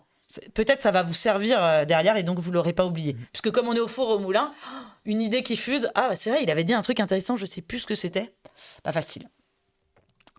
Et puis l'organisation et le matériel, donc prévoyez vos crayons, vos feuilles, vos marqueurs, des trucs en double, du post-it, Bon, bref. Nous, c'est un peu la malle de Mary Poppins, les ateliers. Et souvent, je viens avec plus de choses, moi, que ce dont j'ai vraiment besoin pour mon atelier. Parce qu'il m'est déjà arrivé d'avoir oublié mes cartes de photolangage, par exemple. Je m'en aperçois en arrivant chez mes clients 10 minutes avant le début de l'atelier. Mais heureusement, j'avais des ardoises avec des marqueurs. Et donc, j'ai changé de méthode d'icebreaker. Et ma cliente m'a dit « C'était super le truc avec les ardoises !» Oui, c'était pas prévu, mais bon, je suis contente qu'on se soit réadapté. Et voilà, c'est bien aussi que vous ayez, si vous animez des ateliers, la culture un peu de certains icebreakers faciles que vous pouvez organiser presque avec rien. juste avec une feuille et un crayon. Comme ça, vous saurez rebondir et vous saurez parer à l'imprévu. Et puis on en parlait, si vous ne sentez pas et d'animer et de prendre des notes, venez avec un assistant. Ouais. Tu me demandais hier, Richard, est-ce que ton assistant, ça peut être un des participants? Donc non, parce que sinon, la personne ne peut pas réellement participer, quoi. Et donc à distance, j'avance parce qu'on arrive sur la fin. Mais on a d'ailleurs fait on a un article de blog dédié sur des conseils et des outils gratuits qu'on a testés pour organiser des ateliers à distance. Parce que c'est vraiment touchy. Juste pour vous dire, vous avez des outils comme Zoom, par exemple, qui vous permettent de faire des sous-groupes que vous pouvez préparer en amont. Et donc, les gens vont se retrouver parachutés un peu dans des salles avec les participants de leur sous-groupe. Donc, ça se prépare sur le moment parce que c'est dur de devoir gérer des mécaniques en visio, en live qui plantent. Après, vous avez les gens, ils sont déconnectés, donc vous avez peur ils se reconnectent plus, en fait. C'est plus dur d'aller les rechercher que quand ils sont dans une salle de réunion. Donc, vous pouvez le faire avec certains outils de vidéo. Et puis, pensez bien à votre inclusion et votre déclusion. Vous avez des méthodes pour le faire aussi à distance, quoi. Soit un peu comme l'inclusion qu'on a vécue, soit la déclusion qu'on va vous faire dans quelques minutes, soit d'autres méthodes que vous pourrez aller voir sur notre article de blog. On en a qui utilisent la caméra des participants, notamment. Et puis, vous avez des outils pour remplacer votre matériel. Vous n'avez pas le feutre, le tableau, les ardoises, etc. Donc, Slido, c'est l'outil qu'on a testé pour notre petite inclusion, vous avez vu. Donc, qui est pas mal et qui s'intègre directement dans Google Slides. Et il est gratuit si vous posez, je crois, 5 questions avec. Donc, ça marche plutôt bien. Vous avez des outils aussi de post-it en ligne. Alors, il y en avait un de Google qui est Jamboard, mais on a lu qu'il l'arrêtait en 2024. Mais je sais qu'il y a d'autres outils de post-it en ligne. Et donc, bien sûr, la règle d'or, c'est toujours la préparation. Pourquoi ? Parce qu'en fait, plus vous êtes préparé, plus vous allez vous sentir bien dans votre atelier et vous allez être connecté à vos participants. Et puis, surtout, mais vraiment, faites-vous plaisir, quoi. N'hésitez pas à sortir un peu du cadre scolaire et à vous adapter. Si un exercice prend bien et que vous voyez que ça creuse dans la thématique et que c'est hyper intéressant, peut-être c'est pas grave, flinguez la suite de votre ordre du jour. Et vous vous dites, mais là, il se passe un truc, et on continue là-dessus, et c'est pas grave. L'exercice 2 que j'avais prévu, je le ferai une autre fois ou je le ferai d'une autre façon. Là, il se passe un truc. C'est dur parce qu'on se dit, on a travaillé pour tout cadrer et tout préparer. Et parfois, on le jette, ce travail amont, mais en fait, on ne le jette pas parce que ça vous a permis de vous adapter le jour J. Et puis, si aussi l'émotion est trop forte, l'ambiance lourde, vous pouvez proposer un exercice léger après, une petite pause, vraiment adaptez-vous. Et en fait, c'est vous, en tant qu'animateur, qui impulsez l'énergie du groupe. Donc, si vous vous faites plaisir, ça va se ressentir. Ça va être contagieux. Les gens, ils vont se nourrir de cette énergie. Ils vont renvoyer une énergie qui va vous nourrir vous. C'est hyper vertueux. Et ça, c'est vraiment au service et du moment qu'on passe et vraiment du travail, de la productivité, des idées qui ressortent, quoi. Donc, est-ce que... Scrambler pour les post-it en ligne. Trop bien, on va aller regarder ça. Merci. Parce que nous, on utilisait Jamboard.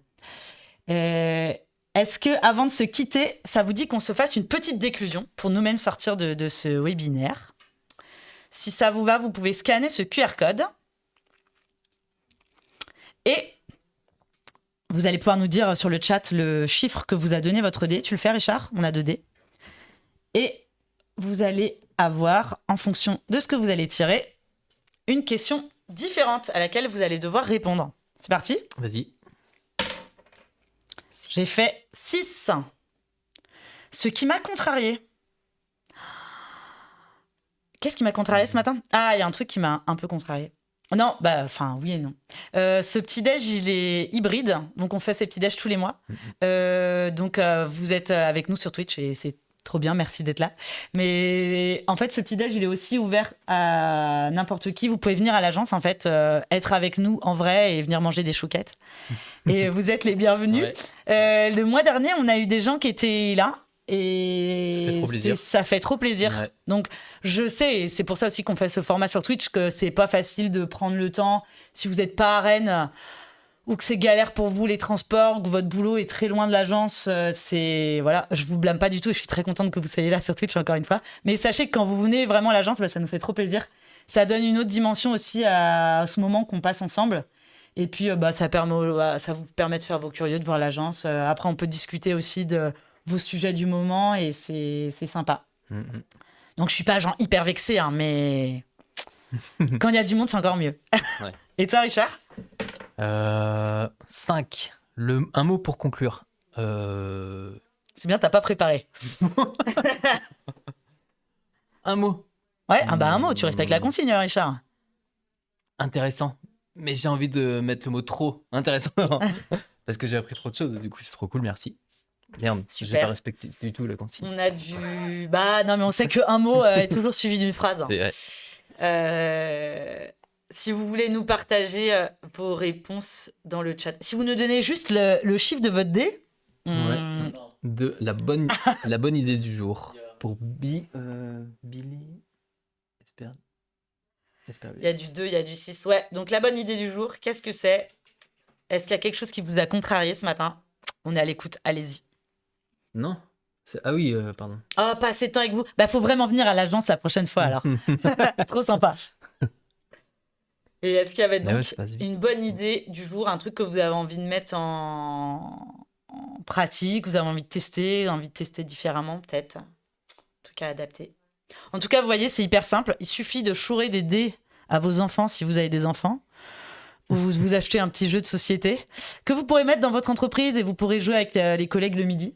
Et puis comme ça, vous aurez des dés qui seront multi-usage. C'est vrai que nous, on a plein de jeux. C'est aussi parce qu'on aime bien on a une culture assez jeu à l'agence, grâce à des collègues en fait, qui impulsent ça dans la boîte. Et en fait, ça nous inspire aussi vachement pour des projets, quoi. Ouais. Soit pour de l'animation d'atelier. Il y avait un petit cliché tout à l'heure qui était entendu par Billy Espeler-Luette sur un participant qui dit « Ah, encore un jeu ». Ouais, mais c'est vrai qu'on aime bien les jeux, mais les jeux, c'est pour travailler. Et aussi, même, on a créé des jeux pour des clients. Et cette dimension ludique est vraiment hyper riche. L'outil acheter une fonctionnalité que je garde en tête pour un projet prévu. Super. Bon, bah, on espère que ça fonctionnera bien. La période des braderies est finie, c'est dommage, c'était la période pour acheter des Monopoly et des jeux de société. Mais le Bon Coin, c'est bien aussi. Et voilà, on a terminé. Merci beaucoup. Avant de se quitter, je voulais juste vous parler des prochains petits déj. Comme vous savez, on en fait un tous les mois. Donc le prochain, en novembre, ça sera sur la sécurité de vos sites internet. Comment faire plaisir à votre DSI. Ça peut paraître un sujet technique, mais pour moi, il est hyper stratégique pour les boîtes. Et on va essayer de vous faire un truc tout sauf chiant. On a un gros défi sur ce sujet technique. Et on finira l'année sur la stratégie et la charte éditoriale, donc comment incarner sa marque, et puis comment avoir les bons mots sur tous ces supports de com. Et puis on est en train de travailler le calendrier 2024, donc si vous avez des idées de petits-déj, des besoins spécifiques, bah, n'hésitez pas, vous pouvez envoyer un mail à notre collègue Emma, qui se fera un plaisir de réfléchir à la thématique, et puis peut-être qu'on l'ajoutera à notre calendrier, parce qu'en fait ces petits-déj sont là quand même pour vous. J'ai encore une dernière petite pub. En fait, c'est qu'on a besoin de vous. On organise des tests utilisateurs en ce moment pour un de nos clients dans le milieu de l'assurance. Il s'agit de tester une application mobile. Et donc, on a besoin de testeurs. Donc, on est en pleine phase de recrutement. L'objectif, c'est simple. C'est vous venez 1 heure à l'agence. On aura une personne de l'agence qui va vous guider avec des scénarios de test. Il n'y a pas besoin d'être fort, pas fort, de s'y connaître, de pas s'y connaître. Juste si vous avez 1 heure de votre temps et cette curiosité et que vous voulez préparer Noël parce que vous aurez un bon d'achat de 50 €, ben, passez nous voir. Vous allez pouvoir... là, vous avez un bouton pour participer. Et puis, Alexandre vous a mis le lien vers le formulaire pour vous inscrire. Donc, trop bien. Puis, d'ailleurs, vous pouvez retrouver même sur notre page LinkedIn le lien pour l'inscription à ces tests. Et puis, si vous savez pas ce que c'est les tests utilisateurs, bah, les vivre, c'est super intéressant. Moi, je trouve, j'ai fait pas mal de tests et j'apprends plein de choses. C'est trop bien. Le lien vers nos ressources, donc vous pouvez retrouver tous nos webinaires, tous les replays sur notre chaîne YouTube. J'ai oublié de vous le dire au début, mais bien sûr, donc tout le support de ce qu'on vous a présenté, aussi avec les notes de ce qu'on a pu rajouter à l'oral avec Richard, vous allez retrouver ça sur notre blog. Vous pouvez télécharger le support. Le replay sur notre chaîne YouTube. On a aussi des podcasts qui sont sur toutes les plateformes d'écoute, sur notre site, mais aussi sur Deezer, Spotify. Qui vous donne aussi des conseils. C'est un peu plus court, hein, c'est pas 1h30 de podcast, c'est plutôt entre 10 et 20 minutes. Si vous voulez nous écouter en voiture, en faisant de la cuisine, le midi au boulot. N'hésitez pas à vous abonner à notre page LinkedIn pour être au courant de toutes ces ressources qu'on peut sortir. Et puis, on a pas mal aussi d'articles sur notre blog. Bref, on ne chôme pas. Et enfin, je voulais vous demander un dernier petit service, c'est que si vous avez passé un bon moment avec nous ce matin, ça serait trop sympa si vous pouviez nous laisser un avis sur Google My Business parce que ça aide notre référencement naturel. Donc, vous tapez Concept Image sur Google ou alors vous allez pouvoir cliquer sur le petit lien qu'on vient de vous dropper dans le chat. Vous cliquez sur déposer un avis, soit vous nous laissez juste des étoiles, soit vous pouvez nous mettre un petit mot aussi pour nous dire ce que vous en avez pensé, ce qui est aussi plus riche pour nous. Et vraiment, ça aide l'agence à être bien référencée sur les moteurs de recherche. D'ailleurs, je vous invite à faire de même et à demander à vos clients de vous laisser des avis parce que ça aidera votre référencement. Et ça se fait aussi avis après avis. Finalement.